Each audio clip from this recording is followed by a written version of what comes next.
Gracias por a los que habéis venido físicamente aquí y los que estéis conectados. Paso la palabra en primer lugar a Jaume Marcos, que es el presidente de la PAE, para que haga la introducción a la Asamblea. Bueno, buenos días a todos y bienvenidos a la Plataforma Tecnológica Aeroespacial Española, a la Asamblea General de hoy. En primer lugar, me gustaría agradecer a la excelentísima señora Secretaria General de Innovación, Teresa Riesgo, y al excelentísimo señor Miguel Belló, comisionado para el PERTE Aeroespacial, por su participación en este acto. Y gracias, Teresa, por ofrecernos este espacio para tener esta reunión hoy. También agradecer a CEDETI por venir. Y quería mencionar el agradecimiento desde la PAE a la Agencia Estatal de Investigación por su apoyo y confianza a la PAE y concediéndonos la ayuda solicitada dentro de la convocatoria para plataformas. Me gustaría hacer unas reflexiones muy breves de la situación actual del sector aeroespacial y de los retos que tenemos por delante. Primero, podemos decir que el tráfico aéreo se ha recuperado a niveles prepandemia, lo cual es una excelente noticia para todos nosotros. Sin embargo, nos encontramos en un momento en un entorno de volatilidad, de incertidumbre, complejidad y ambigüedad, agravadas por la situación geopolítica actual y la crisis en Ucrania. Esta situación ha tenido un efecto disruptivo en nuestro sector, como en otros, en los fabricantes, en la cadena de valor, con crisis en el suministro, crisis energética, dificultad de adquirir talento.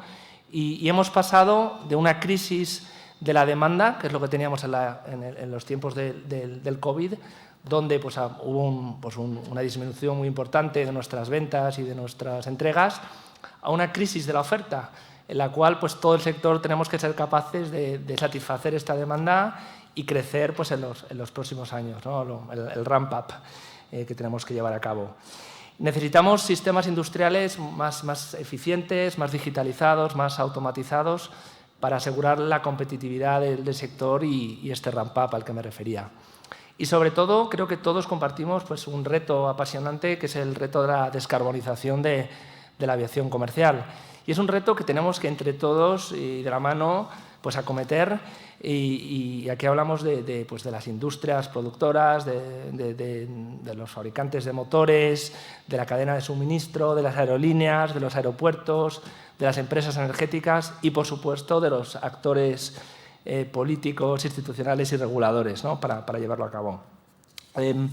Aparte de estos retos más transversales al sector, me gustaría destacar los retos en la parte del espacio, con una creciente competitividad que hemos visto en lanzadores, en constelaciones de satélites, la oportunidad en la aviación militar con el Future Combat Air Systems, FCAS, que representa el mayor contrato de la defensa de la historia de Europa.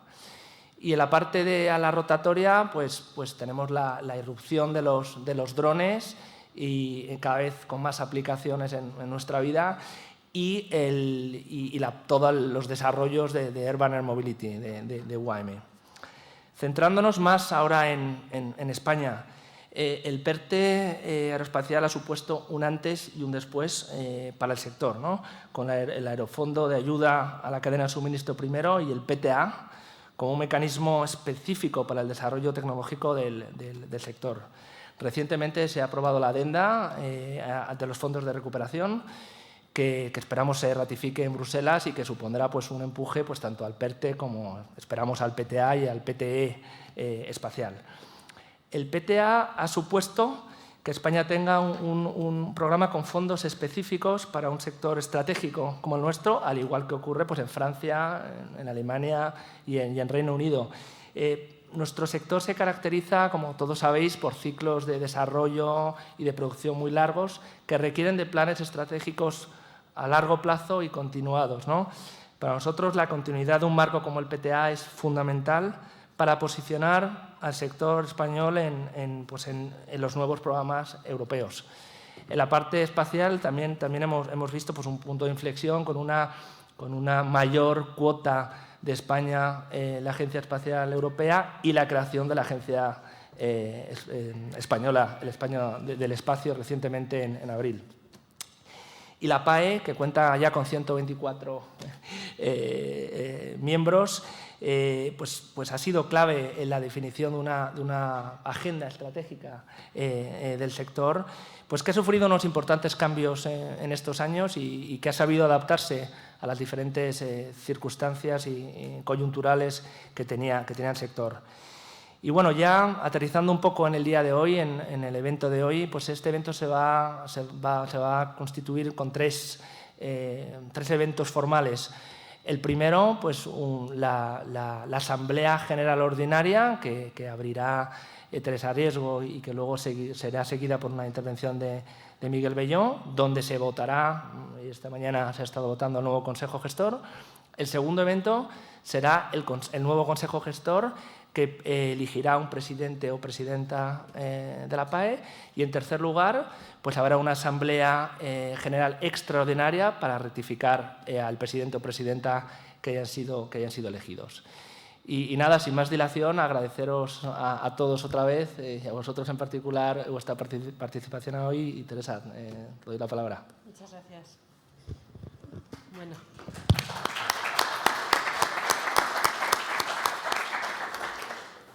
Bueno, muchas gracias, Jaume, y muchas gracias por elegir este sitio, que es vuestra casa, como sabéis, la casa de todos, que es este ministerio, multiministerio, pero en este caso el Ministerio de Ciencia e Innovación, que es quien os damos la bienvenida aquí.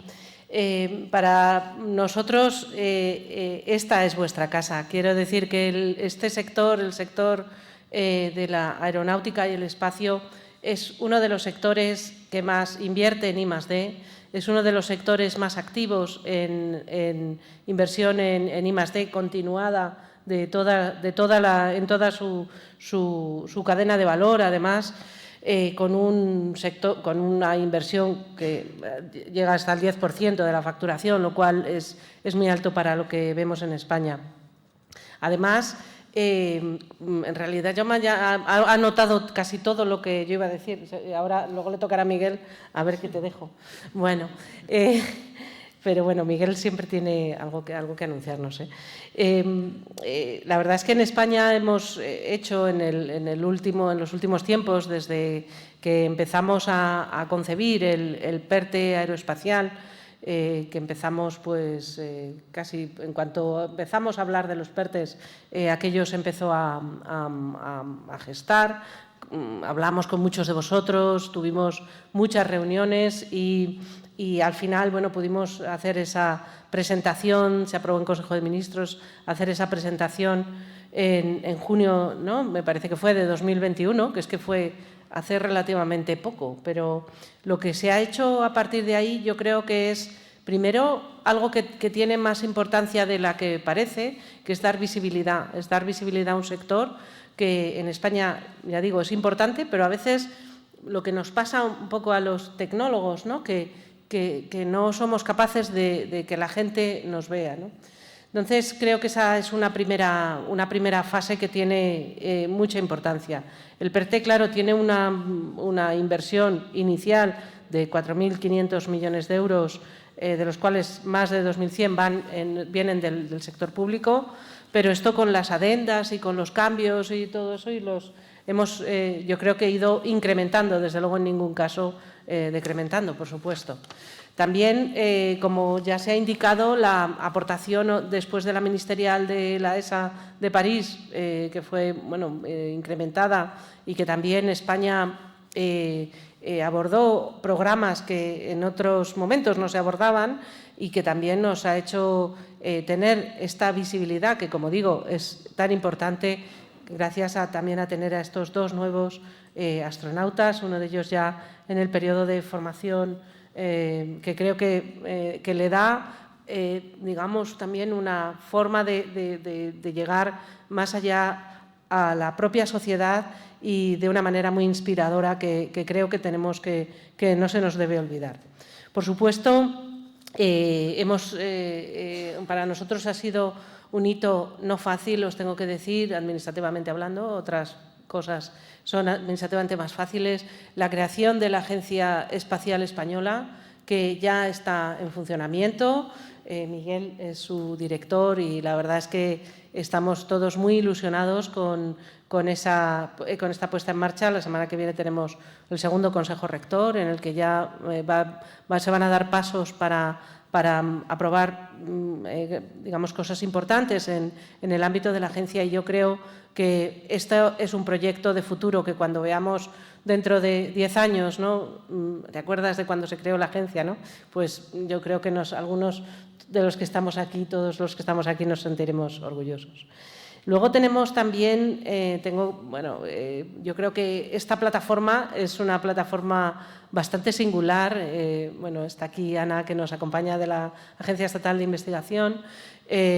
Las plataformas son para nosotros, y yo como Secretaria General de Innovación, que me responsabilizo un poco de cuidaros, ¿no? Y de que me digáis qué necesitáis y todo eso, y apoyaros.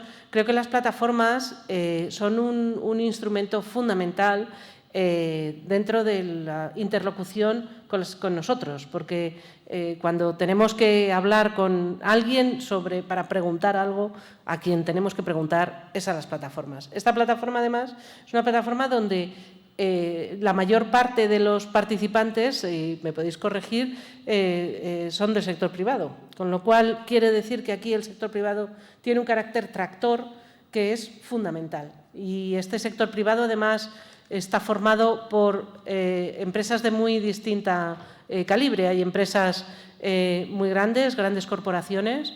Hay estas empresas mid-caps que llamamos, que tienen una capacidad tractora en I+D fortísima y que además se convierten en líderes en sus mercados. Pero además hay unos elementos vibrantes ahora mismo en España de startups tecnológicas, como algunas que están aquí y son muy bien conocidas, ¿no? A las que, desde luego, desde el Ministerio queremos apoyar en todo lo que podamos, porque estas startups vienen de talentos que aquí no los podemos perder y están haciendo grandes cosas.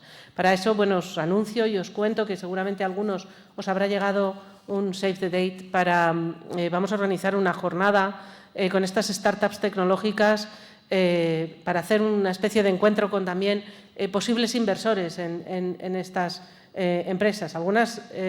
Estas inversiones son esas inversiones que nosotros llamamos de capital paciente, no de capital riesgo, porque como vayas muy deprisa, desde luego no vas a triunfar, pero cuando triunfes, triunfarás mucho. Esta es la importancia que tiene esa idea. Y bueno, vamos a organizar este evento en el ámbito también del PERTE, que lo organiza el comisionado del PERTE Aeroespacial, con la colaboración de Invierte, del Fondo Invierte, que pertenece a CDTI. Sin más, bueno, ya le voy a pasar la palabra a Miguel, pero quiero daros las gracias por todo vuestro esfuerzo, porque lo que aquí hacemos, lo hacemos con toda nuestra mejor voluntad, pero sin vosotros, desde luego, esto no funciona. Así que, nada, muchísimas gracias y espero que nos sigamos viendo juntos muchas veces. Gracias.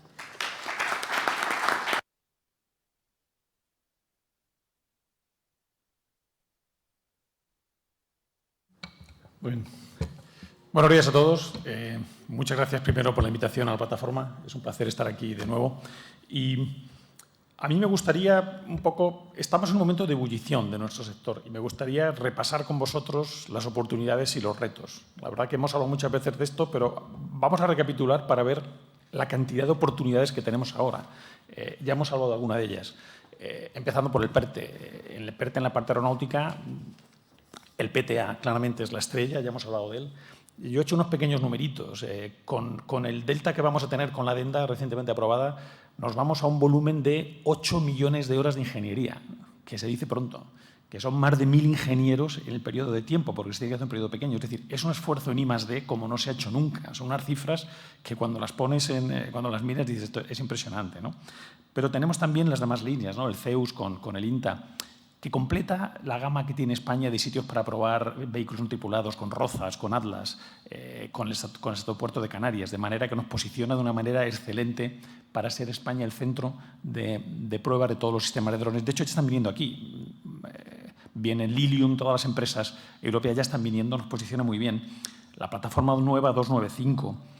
Lo que estamos haciendo con ENAIRE para cielo único. Había previsto 106 millones de inversión para seguridad, para digitalización, para potenciar, que en el fondo esto tiene mucho que ver con una de nuestras principales líneas industriales, que es el turismo. Si no mejoramos el tráfico aéreo, no vamos a ser capaces de traer más turistas a España, que es una parte fundamental. Y aquí teníamos previsto 107 millones, llamamos por 117, y lo bueno es que ya se ha contratado el 97%. Es decir, una cosa buena del PERTE es que estamos por encima del 80% en contratación. Es decir, que es el PERTE más avanzado de todos y nos falta por sacar algunas cosas importantes, pero ya ha salido a concurso una parte muy grande. Y hay una parte también de reglamentación para manejar el U-Space, es decir, cómo somos capaces de que los drones vuelen con sistemas tripulados, que lo está llevando el Ministerio de Transporte. Es decir, la parte aeronáutica tiene oportunidades muy buenas.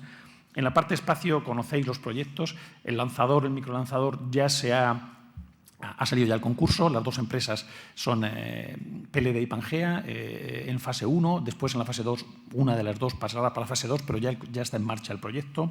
Estamos a punto de sacar la constelación atlántica. Hemos hecho un cambio de configuración. La constelación atlántica se va a hacer con la agencia financiada con presupuestos generales del Estado, de manera que no vamos a tener los plazos tan rígidos del PERTE.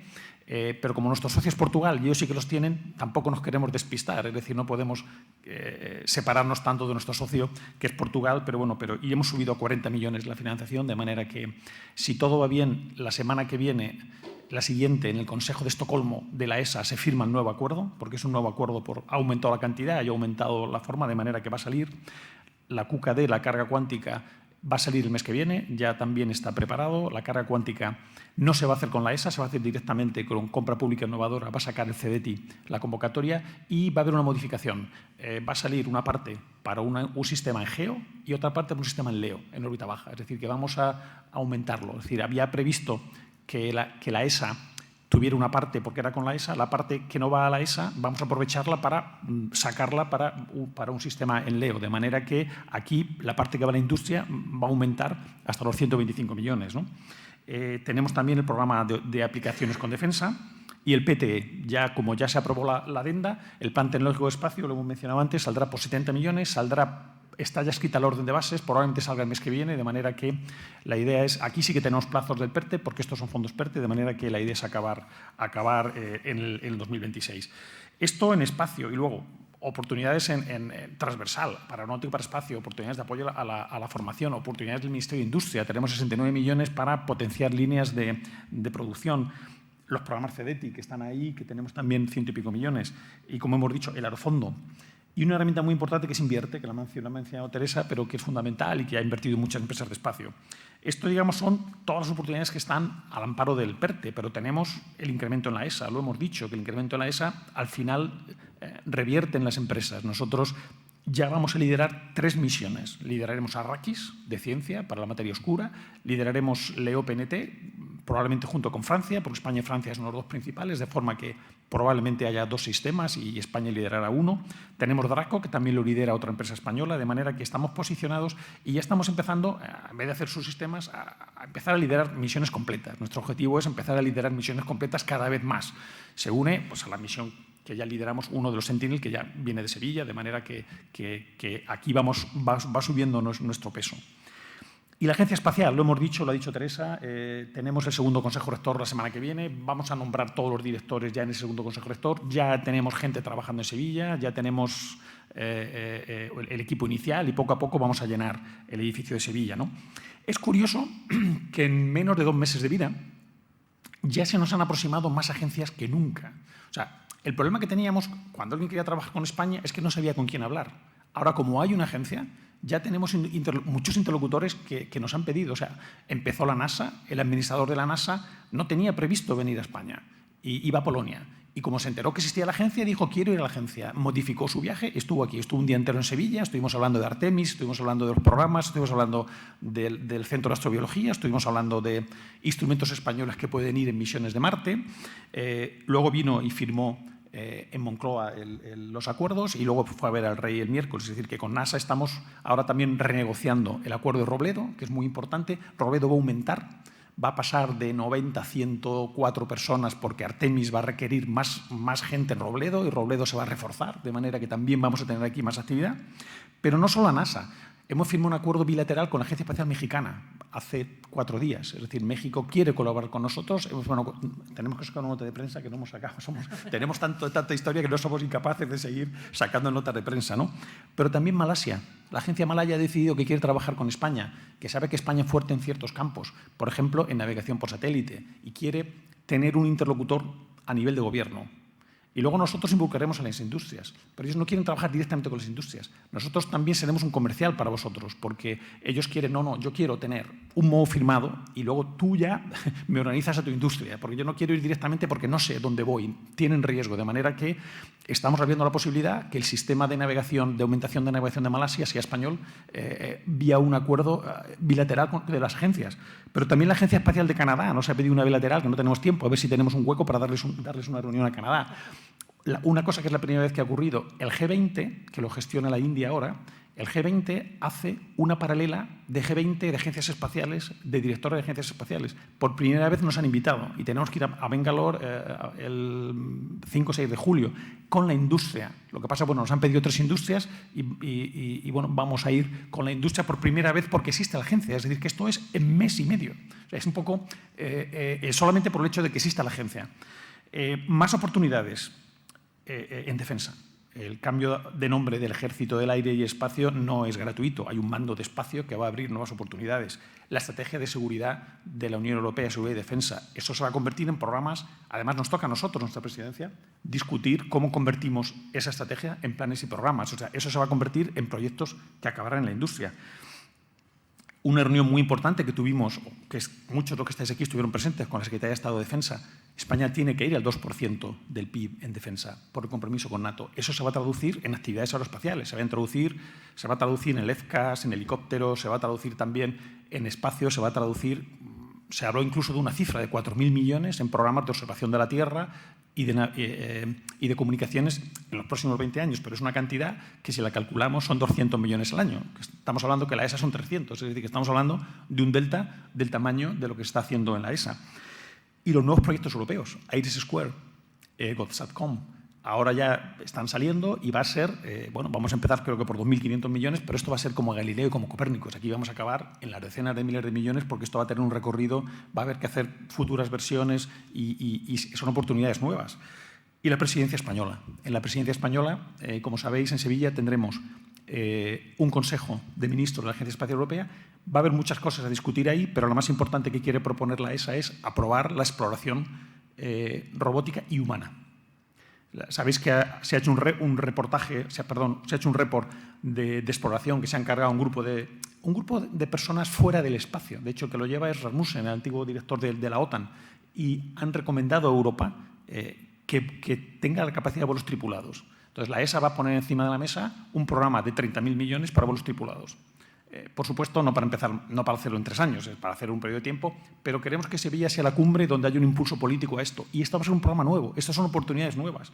Junto con replantearnos los lanzadores, estamos en la crisis que tenemos gravísima en lanzadores, pero la idea es también replantear. Alemania viene para poner encima de la mesa cómo nos replanteamos el tema de lanzadores en Europa y, por supuesto, el espacio para el Green Deal. Son las grandes cosas. Como veis, las oportunidades, o sea, he estado hablando casi media hora de oportunidades, son muchísimas, nunca hemos tenido estas oportunidades.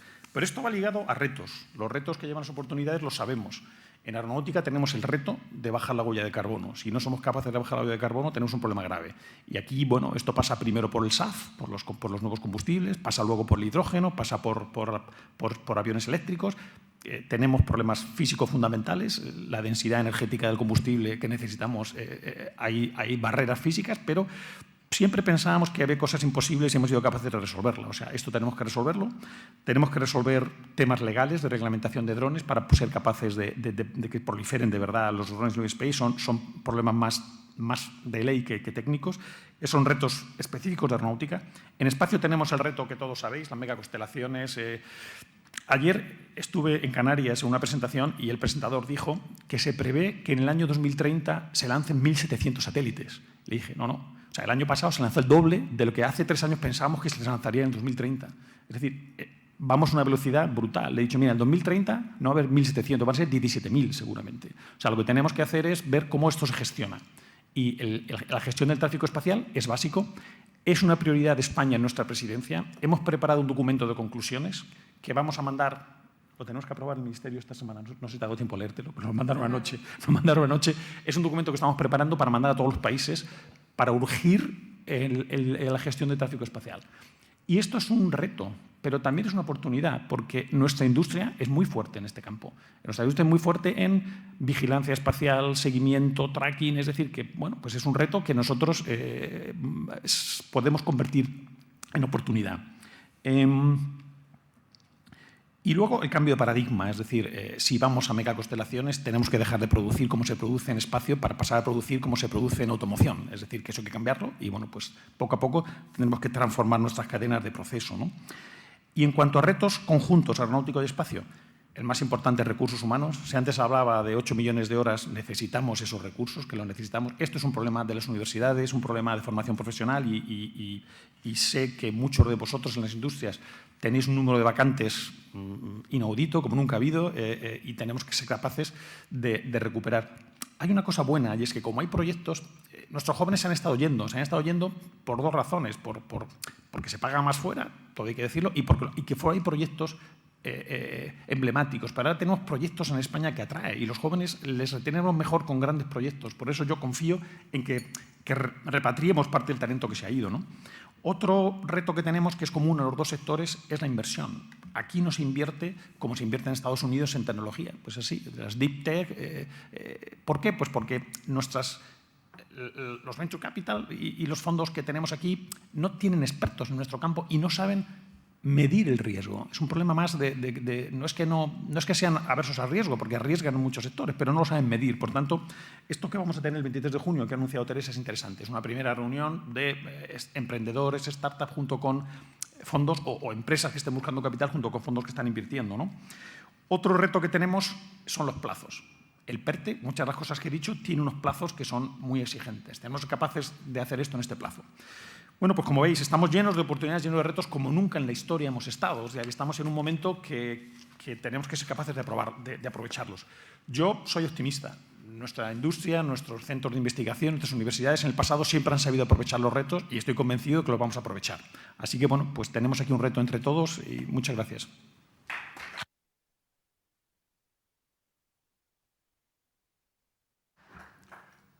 Ahora sí, si podemos hacer un debate. Si queréis intervenir alguno, yo os paso el micrófono y podéis preguntar tanto a Teresa como a Miguel lo que queráis. Bueno, hasta cierto punto. Si hay alguna pregunta.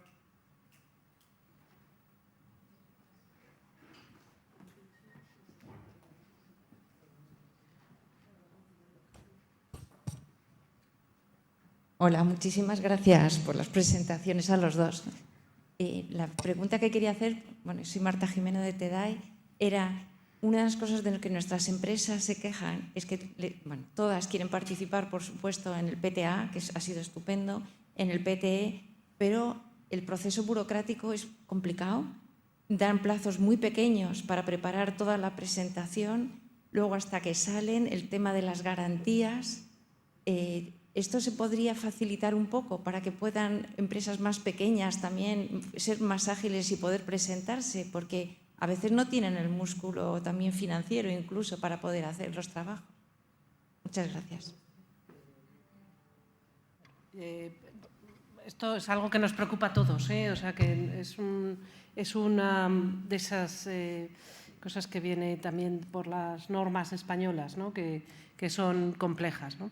Empezando por la primera parte, a veces los plazos que damos no son tan largos como nos gustaría, esto es verdad, por una cuestión de que tenemos una premura, ¿no?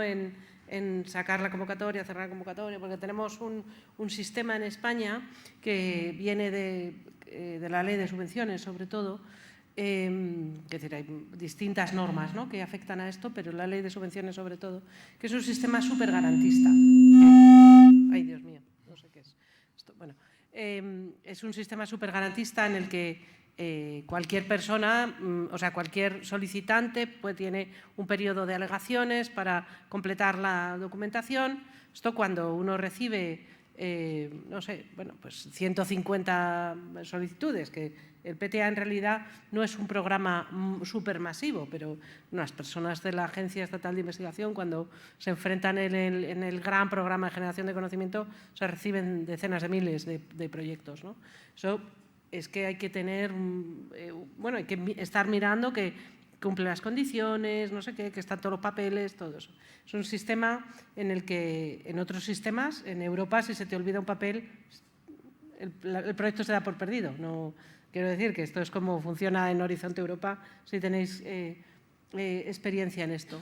Otra cosa es que además luego los periodos de evaluación, pues bueno, en el caso de CDTI, que es quien evalúa el PTA, la evaluación no es tan larga en realidad. Lo que es la propia evaluación no es algo que sea tan largo. Hay un equipo, como sabéis, interno, que es quien hace la evaluación técnica y yo creo que, bueno, en mi opinión, y estoy hablando de todos los programas de CDTI, se hacen de una manera bastante, con bastante cuidado, o sea que no es muy loca.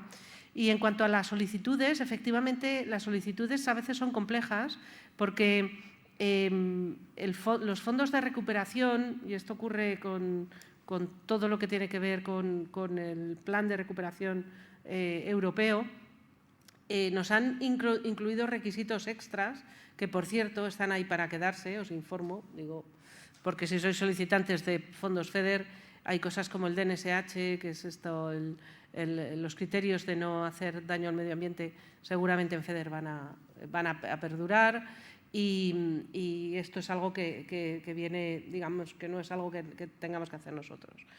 Y por último, toda esa parte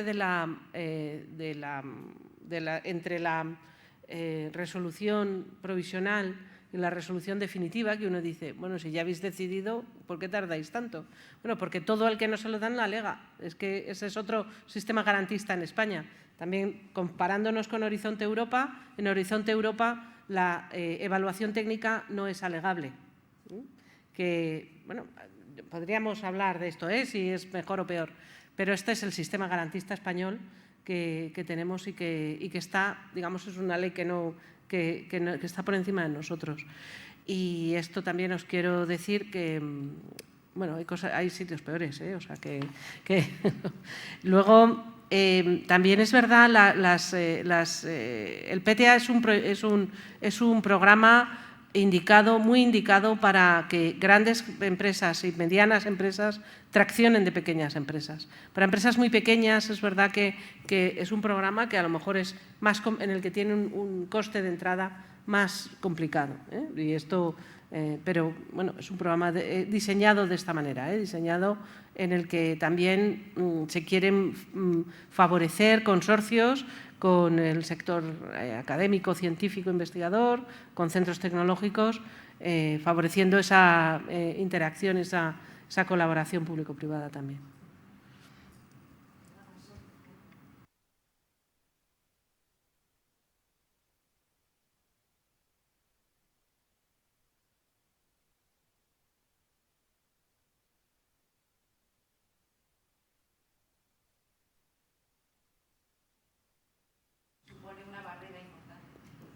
Sí, bueno, es que son cosas de verdad que vienen de las normativas que a veces nosotros no tenemos, en las que nosotros no tenemos mano, o sea que podríamos, no sé, a lo mejor aquí en la torre, en el otro lado, que está presupuestos y gastos, podríamos preguntar, pero me temo que no.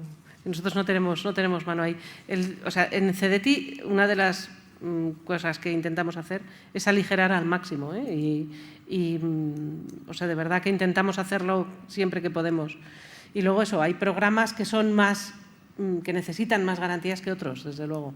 Y este programa es un programa, bueno, necesita estas garantías. Y, por supuesto, todo lo que son las APRs, las ayudas parcialmente reembolsables, que necesitan, bueno, sus avales, no sé qué, pero bueno, tenemos un fondo de compensación que permite reducir los avales a empresas pequeñas. O sea, tenemos en las ayudas clásicas del CDTI, digamos, los proyectos de I+D, tenemos un fondo con el que conseguimos reducir esas garantías para las empresas pequeñas. Y también tened en cuenta que nosotros como empresa pública, entre público empresarial, no podemos dar pérdidas, tenemos que tener un nivel de morosidad controlado, porque, claro, trabajamos para el Estado y es una empresa pública, ¿no? Sí.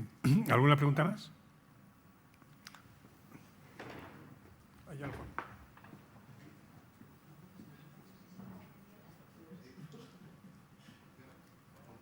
Sí.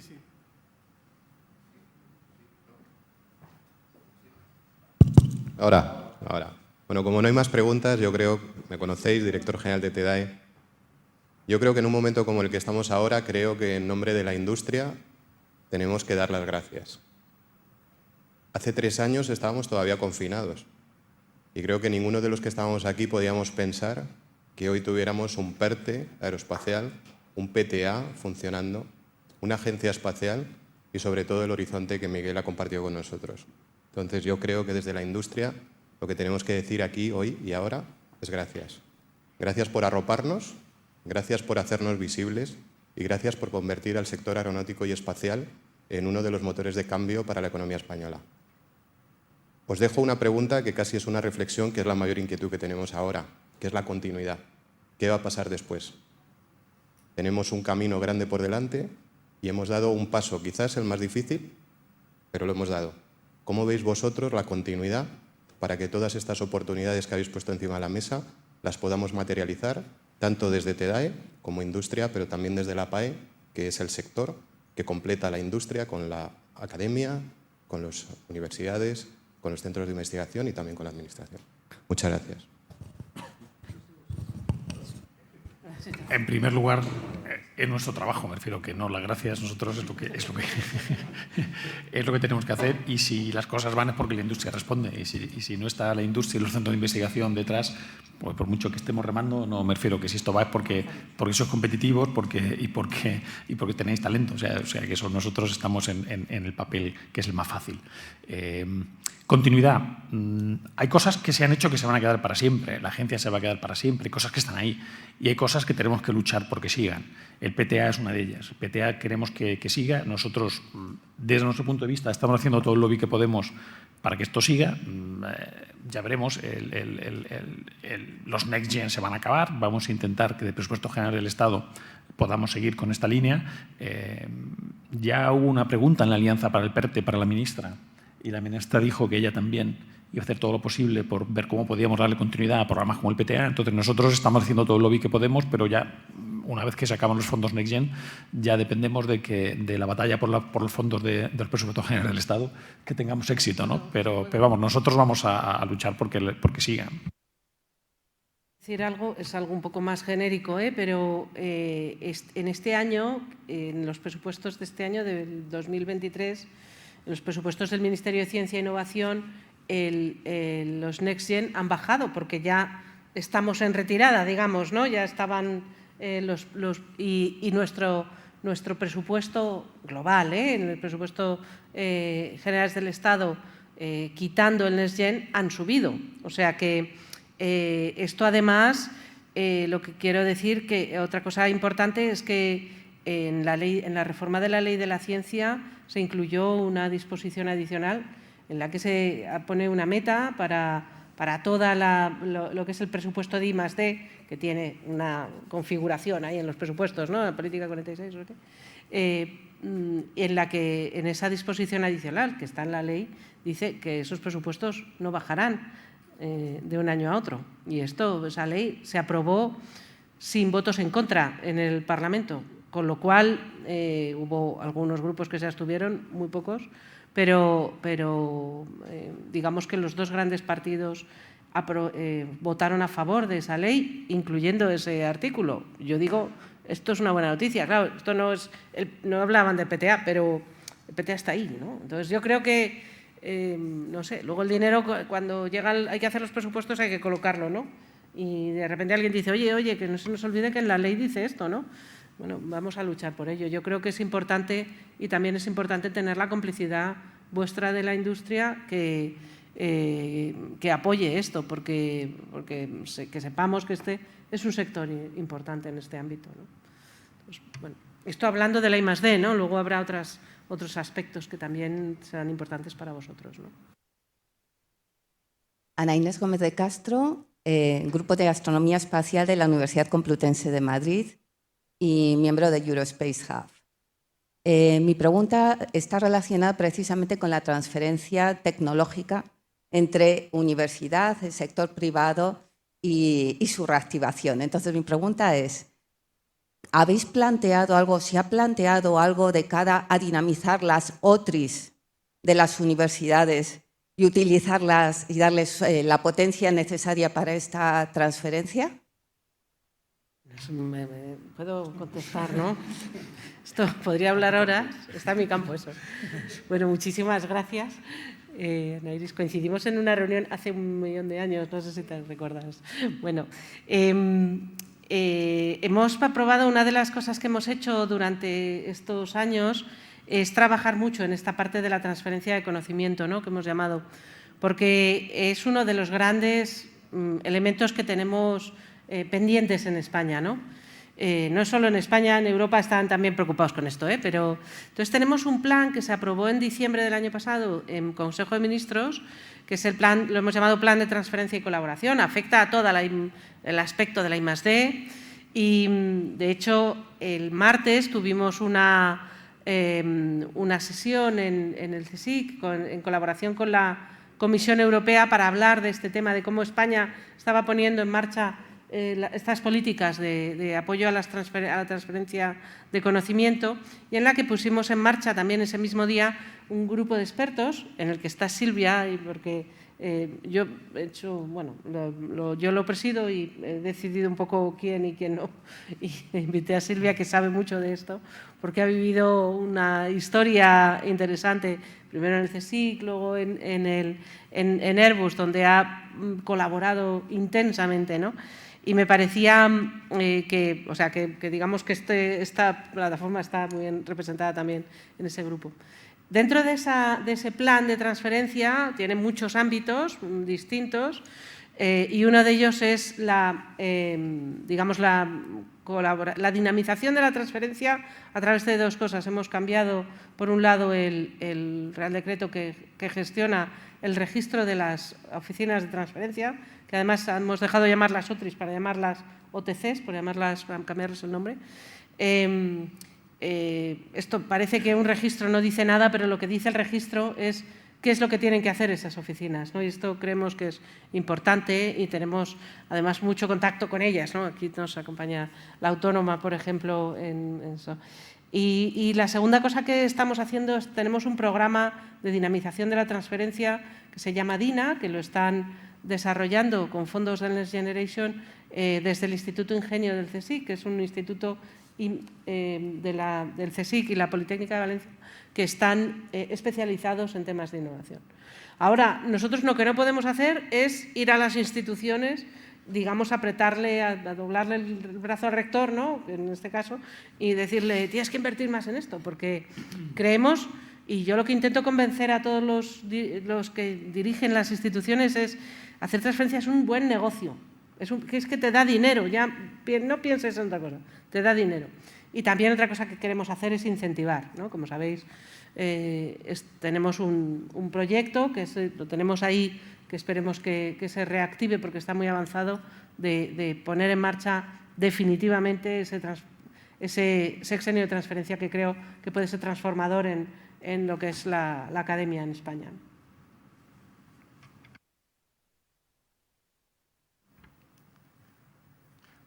Vale, pues ya estamos… Virgilio.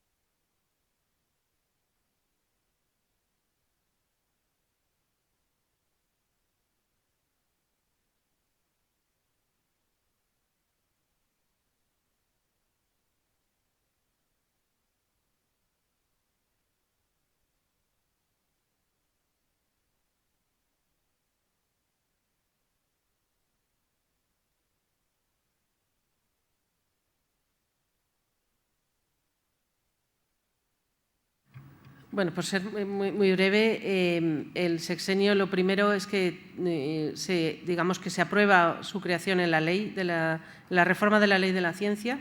Esta es una parte importante porque aquel piloto que hicimos, no digo yo que fuera ilegal, pero estaba fuera de la, digamos, no estaba recogido en una ley que necesitábamos que tuviera esta cobertura, ¿no? Entonces, está recogido en la ley, hay un Real Decreto que tenemos que está tramitándose y se ha quedado, eso es una de estas cosas que desgraciadamente se nos ha quedado en el trámite, es un Real Decreto en el que se establecen los sexenios y también los quinquenios para los OPIs, pero en nuestro caso, entre otros, el sexenio de transferencia.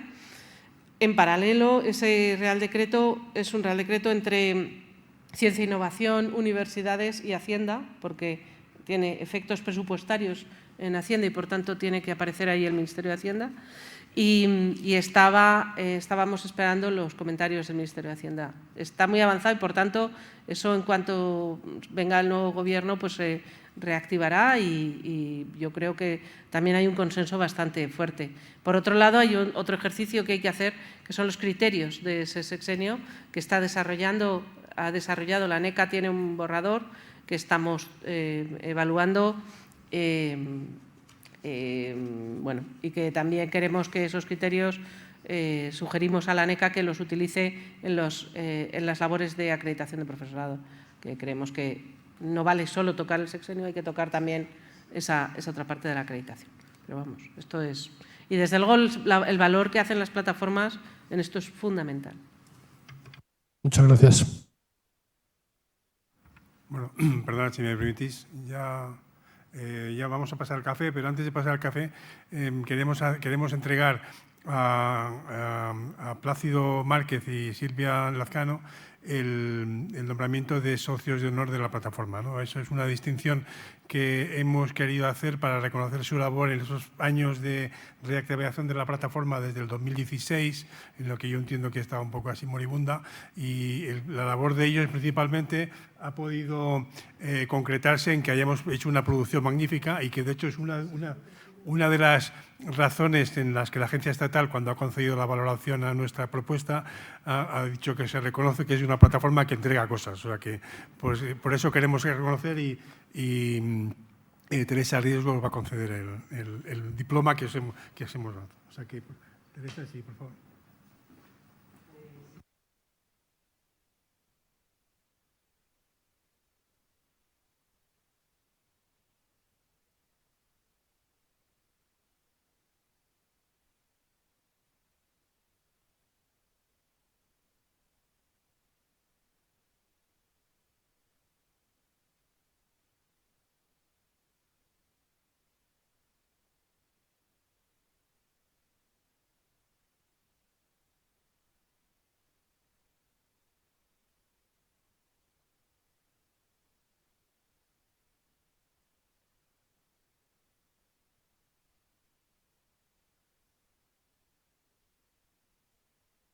Al Consejo Rector, gracias al Consejo Rector por esta distinción. Yo no sé el honor a quién corresponde, porque para mí fue un honor aquellas noches o aquellas tardes de trabajo en la calle Montesquinza, con la albañilería de la plataforma. Y ahora, cuando hacía lo del voto, me acordaba, hablando de la albañilería, de dos puntos que para vosotros son como muy obvios. Y uno es la coexistencia de la Universidad de los Centros, que también ha explicado Teresa, y cuyos resultados son evidentes, como lo has explicado tú, Miguel. En aquella albañilería recuerdo cómo salió el hecho, me acuerdo con las votaciones, cada colegio vota por su colegio, ¿no? Y eso es una garantía, eso está bien hecho. Yo creo que aquello está bien hecho y es una de las cosas que los fundamentos hacen que esta plataforma tenga todo ese éxito, ¿no?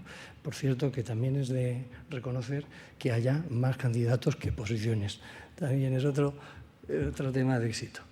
Y la otra cosa obvia es que nos propusimos que la plataforma no fuera onerosa para las compañías y en especial para las pymes. En esto TEDAE también tiene mucho que ver. Desde luego agradecérselo a TEDAI.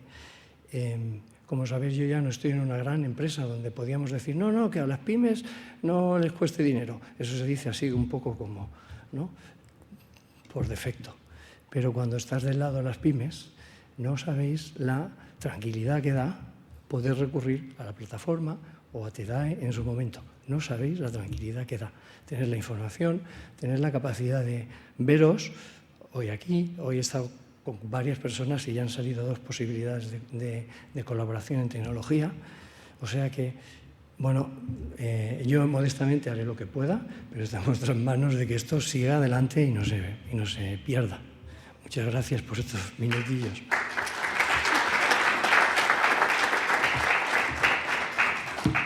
Sí, yo solamente quería daros las gracias, decir que esos entregables, pues todos los que estáis aquí sentados, veo muchas caras que han echado muchas horas de tiempo ellos mismos, ¿no? Porque todo el trabajo que sale de la plataforma sale de la gente de manera gratuita, de la noche de sueño y los fines de semana, de las empresas, de los centros tecnológicos, las universidades que están aquí constituidos, y que, bueno, a eso habría que darle una vuelta para que la plataforma consiga tener a alguien que también pueda seguir haciendo entregables sin necesidad de que pase tanta factura, ¿no?, a las horas de sueño de la gente que está ahí.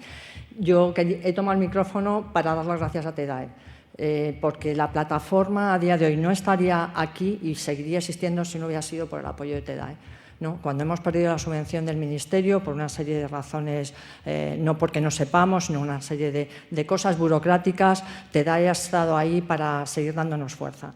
Y también estoy muy contenta de ver cómo la plataforma sigue subiendo de nivel, la gente de más rango de todas las empresas sigue estando muy interesada, crece, todos los meses seguimos recibiendo notas de Andrés diciendo damos la bienvenida a una nueva entidad, el número de pymes que ha crecido es grandísimo, damos la bienvenida a la Universidad Autónoma que se acaba de incorporar, es decir, sigue habiendo centros tecnológicos y universidades, y eso es porque la plataforma da valor. Por tanto, pues bueno, me hace mucha ilusión esto y bueno, es una manera que me encomendáis de que sigamos trabajando por la plataforma. Bueno, solamente eso.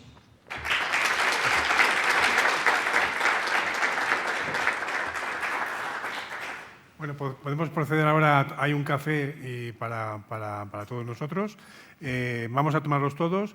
Los que estamos en la mesa electoral y todos aquellos que se quieran incorporar como interventores para controlar la votación, volveremos después de tomar un café para tomar fuerzas, volveremos en unos 10-15 minutos para empezar la votación. El resto puede continuar tomando café, entrando y saliendo. Vamos a intentar hacer un recuento interactivo de forma que se vea, no como Eurovisión, que no tenemos los medios, pero al menos para que lo pueda seguir, ¿vale?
Airbus Defence and Space, GMV, ITP, Aernova, Indra, Aciturri, Artec y CITD. Estas son las elegidas, ¿vale? Y aquí los ves también en el orden de número de votos. Y en el caso de universidades, aquí tenéis también las representantes serán la Carlos III, la Universidad de Vigo, la Politécnica de Valencia y la Politécnica de Cataluña, ¿vale? Puedes hacer un poco más grande, pero yo creo que no lo ven. No se ve.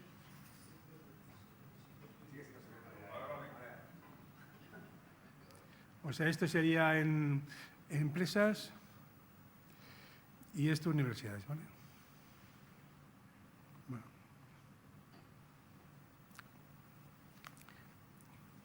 Pues nada, muchas gracias por todos los que habéis votado.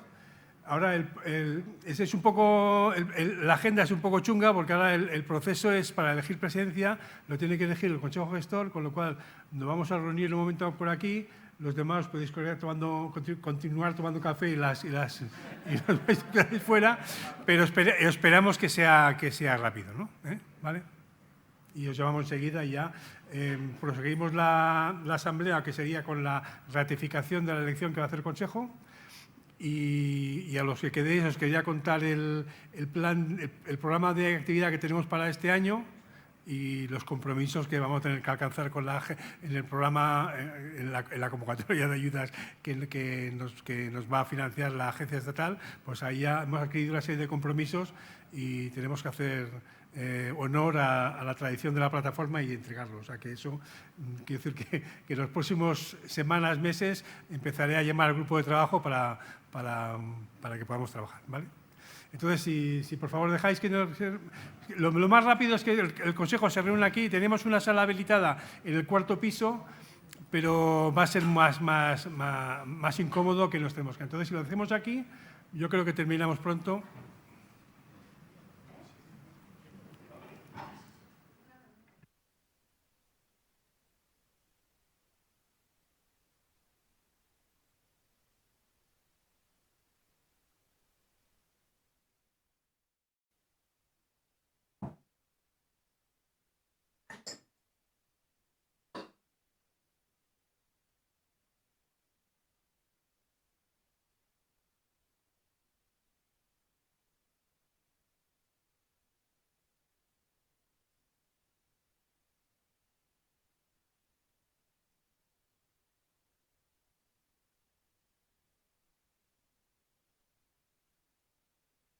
¿Estamos?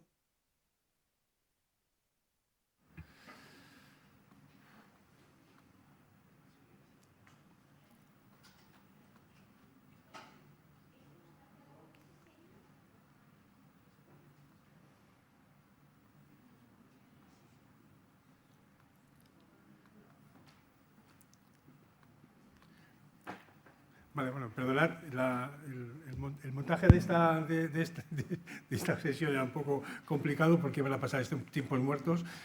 Bueno, lo hemos hecho lo mejor posible. Espero que al menos el VAR haya sido aceptable. Hay dos cosas formales de esta asamblea, porque esta asamblea general o extraordinaria es para ratificar la elección de la presidencia que ha hecho el Consejo Gestor y que ahora vamos a pasar a vuestra consideración. Eso por un lado. Segundo, hay una modificación de estatutos que también os contaré por qué, y los había adjuntado, por cierto, en la convocatoria de la asamblea.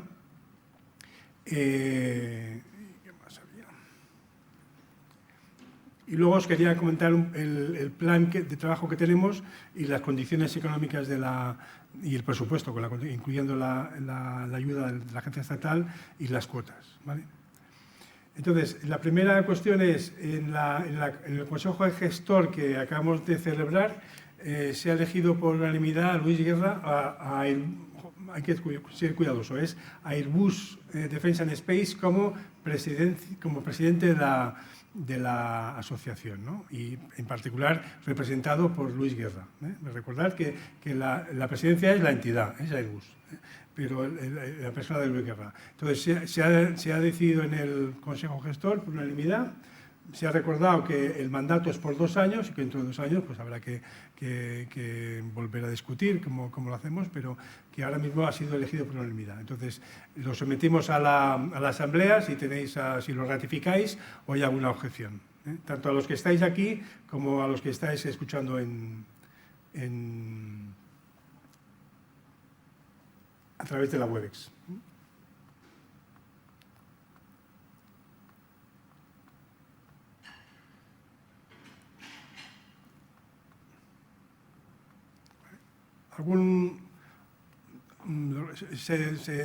¿Alguna cuestión en contra?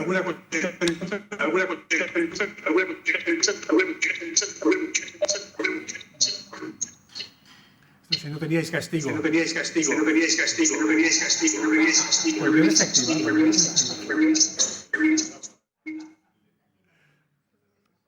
Vamos a quitarlo. Hay castigos en esta vida que... Bueno, ahora parece mejor, ¿no?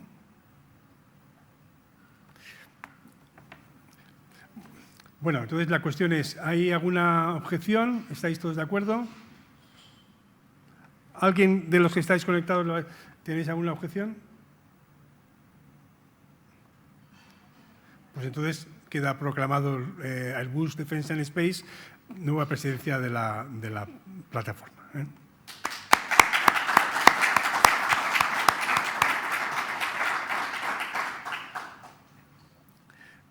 A continuación, otra de las cosas así societarias que había que resolver ahora era la duración de las renovaciones en los consejos. En los estatutos actuales se pide que cada año al menos se vote por un cuarto de los miembros del consejo. Eso, bueno, a los miembros del Consejo Gestor nos parecía que era una frecuencia demasiado elevada y se pidió reducir la frecuencia, aumentar los plazos a cada 2 años. O sea, que cada 2 años se pase a que el 50% de las plazas del Consejo se voten, para propiciar una renovación del mandato y que haya un decalaje entre un core del Consejo que permanezca y se vaya rotando, ¿no? Esa es la idea. Entonces, la modificación en los estatutos que mandamos y circulamos cuando enviamos la convocatoria de la Asamblea decía esto justamente, que en lugar de cada año, pues pasaríamos a cada 2 años. Entonces, la pregunta es, ¿estáis de acuerdo en esto? ¿Hay alguien en contra?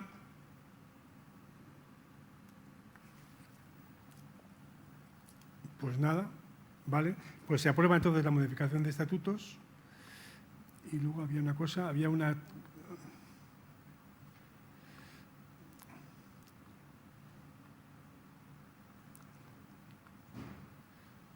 ¿Verdad? Un minuto.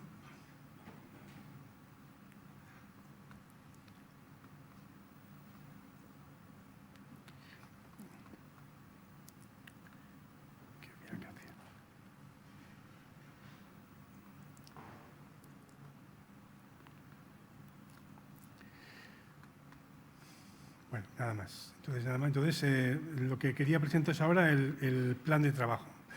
Bueno, como ya os hemos anunciado, estamos dentro de las plataformas que han conseguido ayudas de la Agencia Estatal de Investigación para los próximos 2 años y este es el presupuesto que tenemos para este año y el que viene, ¿no? Tenemos horas de trabajo, unas 3.000 horas, lo que da para casi 2 personas. De los ingresos que vamos a tener, estamos estimando unos 52.000 euros debidos a las cuotas cada año y estas son las anualidades que nos ha aprobado la agencia, en principio. O sea que estaríamos en este entorno de, en unos 133.000 euros de ingresos este año y el año que viene un poquito más. Y estos costes, ¿vale? Los costes son principalmente de personal. Hay un coste, estos 13.000 euros, casi 14.000 euros, están ligados a la celebración de actos como este u otros eventos, publicación de algún documento. Viajes están ligados a los viajes que hagamos en España y aquí también hay una partida para organizar viajes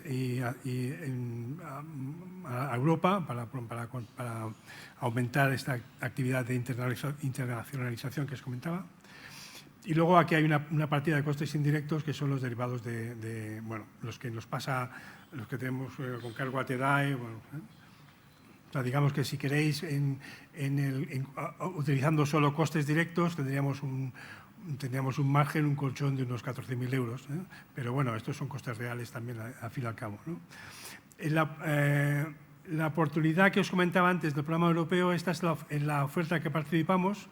El contrato sería, si lo ganásemos, serían unos 22.000 euros en el periodo de 24-25, perdón, aquí hay un error, 24-25, de los cuales pues, cada año sería de la mitad, ¿no? Con lo cual, si ganáramos esto, pues habría, pues tendríamos un poquito más de alegría, si me queréis me permitís la expresión, y entonces las horas que dedicáramos a esto, habría que añadir horas de personal de TEDAE.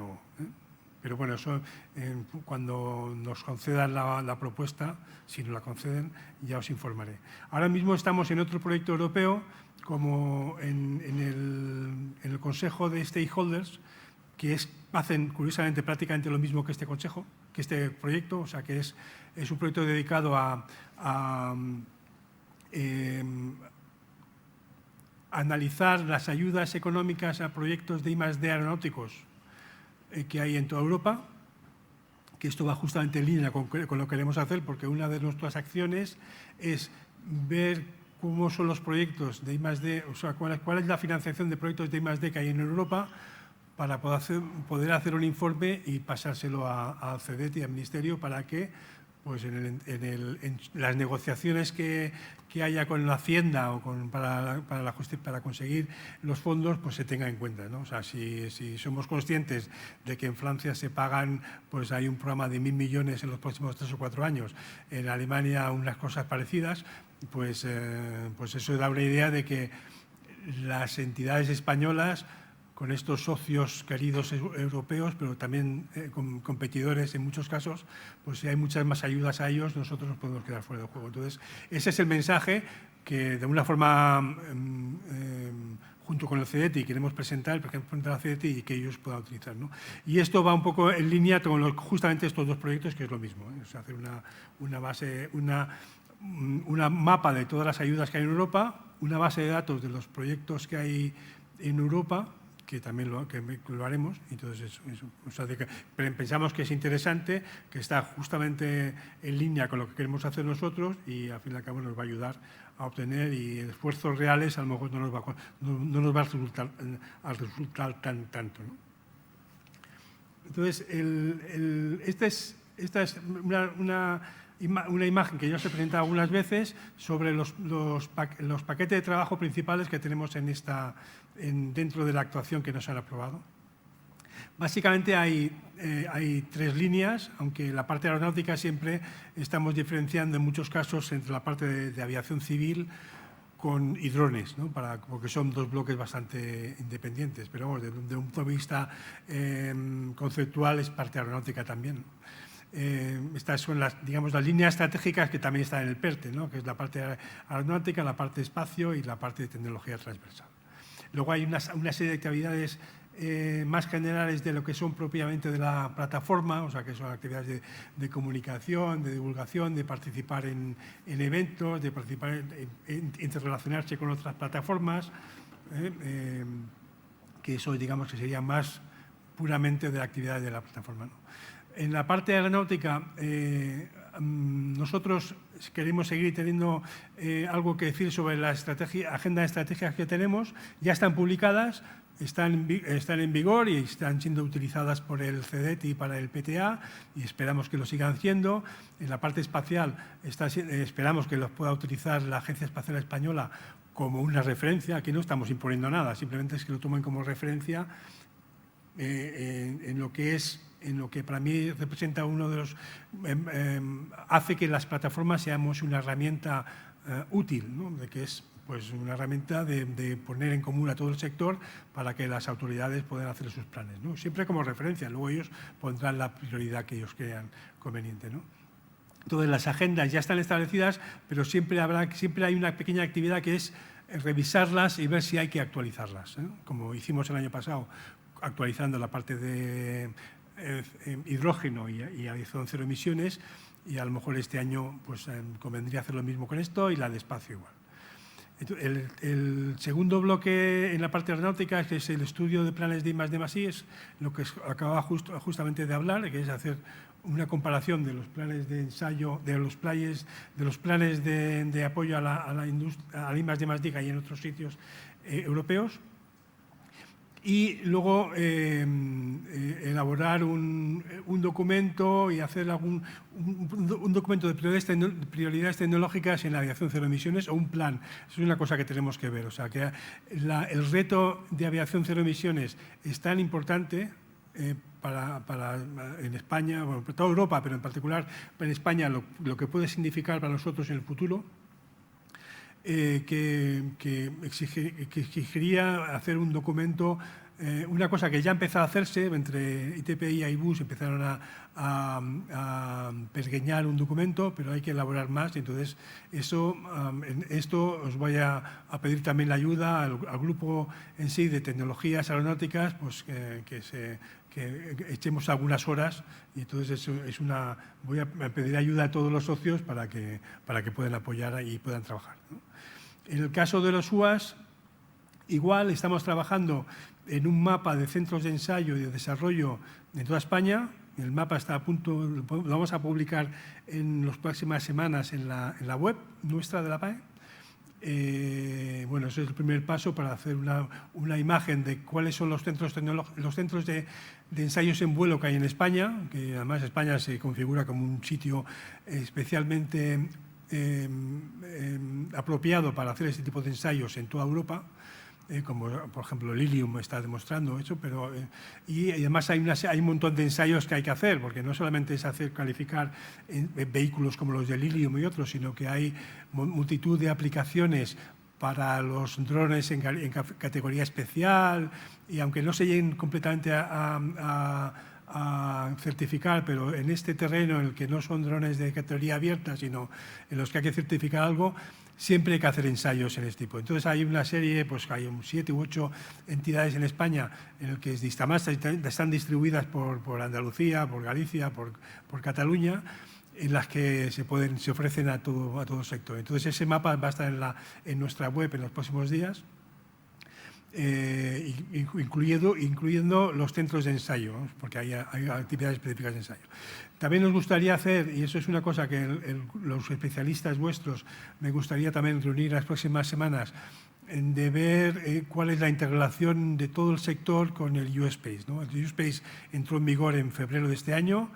Las herramientas para empezar a utilizarlo se están empezando a activar, pero todavía hay mucho por hacer para ver cómo los operadores reales empiezan a funcionar en los diversos bloques de espacio que se vayan creando en toda España, y entonces ahí hay una interacción que tenemos que hacer, y yo creo que yo necesito de los especialistas nuestros para junto con ENAIRE, que también está en la plataforma, y a ESA poder ayudar y poder...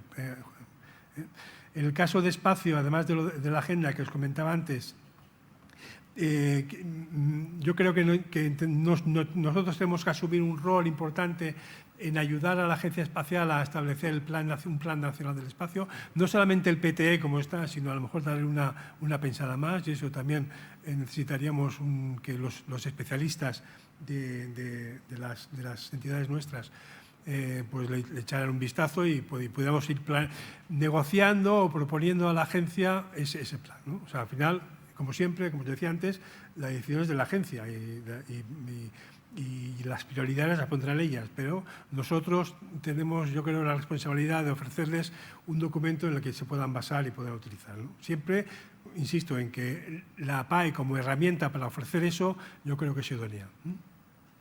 Y en el caso de New Space, el trabajo que teníamos previsto es hacer un estudio de capacidades de todo el sector en España, de cuáles son los sectores de actividad que están cubiertos, cuáles son las capacidades, con la idea de volcarlo también todo, aparte de hacer un documento y hacer alguna presentación y hacer algún evento como estos que tenemos programados, poderlo poner en nuestra web de forma más o menos interactiva, de una forma amigable, la gente pueda ver cuáles son las capacidades que hay y pueda navegar sobre ellas en la web nuestra, incluso pueda llegar a contactar en la medida que cada uno de vosotros que sea fácil de contactar con vosotros, pero que pueda contactar con cada uno de estos para hacer proyectos, ¿no? Y eso ya tenemos el modo de hacerlo en la web nuestra y eso lo queremos poner también en los próximos meses, ¿vale? En el caso de las tecnologías transversales hay una parte de digitalización y hay, bueno, y eso es también con los especialistas vuestros, habría que ver exactamente qué cosas podríamos atacar como asociación, ¿eh?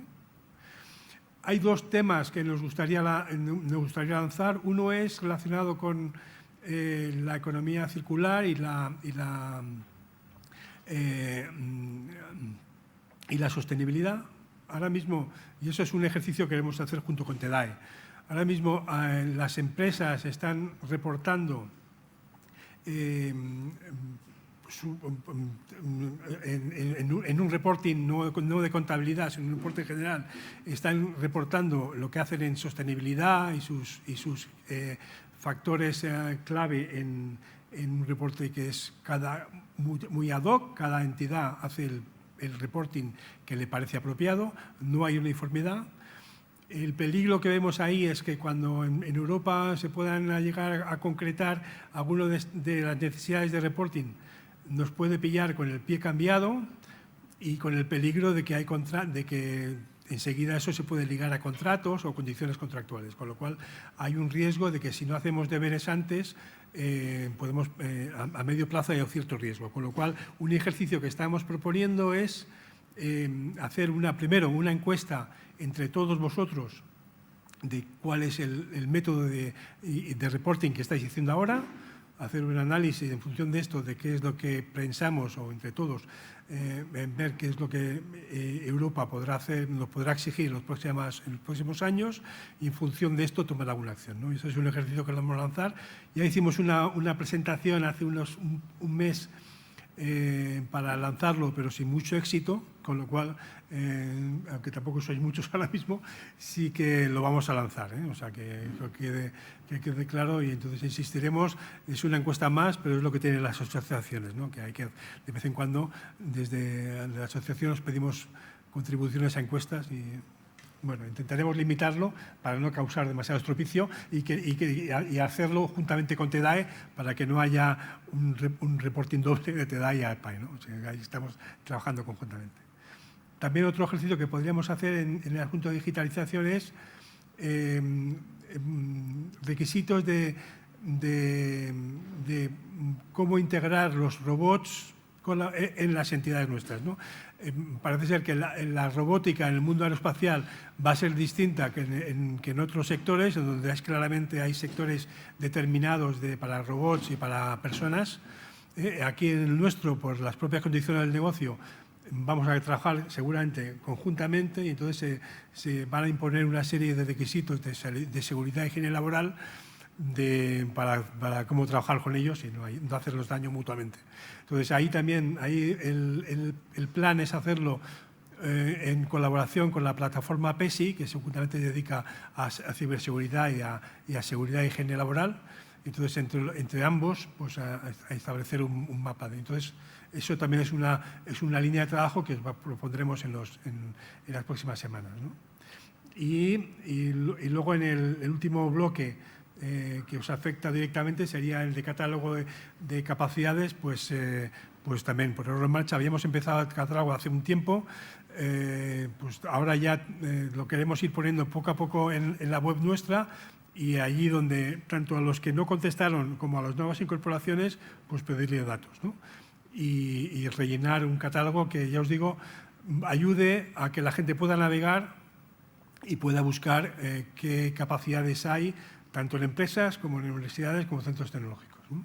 Y eso, y uniéndolo a proyectos que están en marcha. Ya hemos descargado todos los proyectos que el CDTI tiene en su base de datos, de la agencia estatal también. Estamos en el camino de descargar todos los proyectos de Clean Aviation y Clean Sky y César también, y ponerlos en nuestra web, de forma que seamos capaces de, pinchando por entidad, ver cuáles proyectos que hay. Entonces, todo eso que esté disponible en la web nuestra. Esto es un trabajo que queremos hacer. Entonces, bueno, en algún momento intentaremos no causar demasiado destrozo con vosotros y no causaros demasiados trabajo, pero en algún momento habrá que pediros ayuda. Y luego un trabajo que teníamos pendiente porque hubo un problema con la web nuestra para incorporar todas las instalaciones de ensayo que hay en España. La web está disponible, pero hubo una serie de problemas de acceso y, en fin, la gente se ha enfriado y está disponible, pero vacía. Lo que vamos a ofrecer ahora nosotros es rellenarla nosotros mismos. O sea, que lo que sí os pediremos es la información de los centros de ensayo que queréis colocar en la web y desde DAPAI y TEDAI a ponerlo. Y eso, bueno, al menos facilitaremos el acceso porque nosotros ya sí sabemos entrar y el resto de actividades pues está ligado a tareas generales de la PAE. Únicamente aquí dentro de esto es el PERTE, pues todo el apoyo que podemos hacer al PERTE. Y de fomento a la colaboración, lo que os quería decir, una herramienta que nosotros vemos que puede ser útil es ese mapa de capacidades en la web. Los instrumentos que hemos puesto hasta ahora para el PTA, por ejemplo, que han sido muy modestos y muy frugales, pero más o menos en algunos casos han ayudado para buscar partners, pues queremos hacer lo mismo, pero con un poco más de fortaleza y con una base de datos un poquito más fuerte. Tenemos la ventaja de que contamos no solamente con la red de empresas y entidades que están en la APAE, sino a través de los clústeres regionales que están, también podemos acceder a ella, y nos ha pasado ya que en las ediciones anteriores de la PTA ha habido entidades que han estado buscando socios y a través de esta red, empresas que no están en la PAE pero sí que han podido dar el servicio.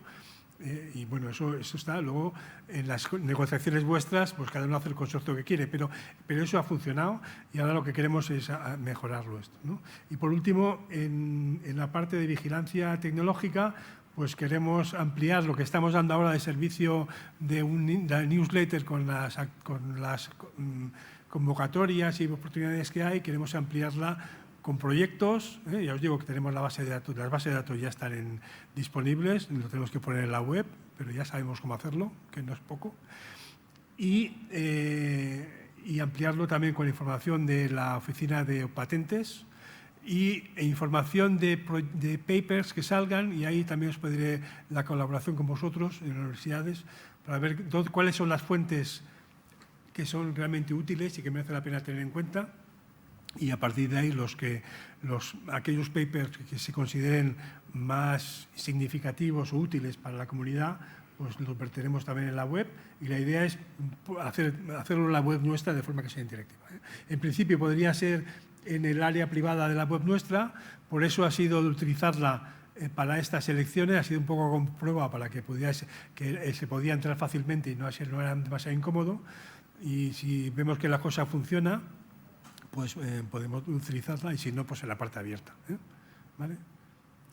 Y eso es lo que os quería contar. Nada más. ¿Tenéis alguna pregunta o queréis decir algo?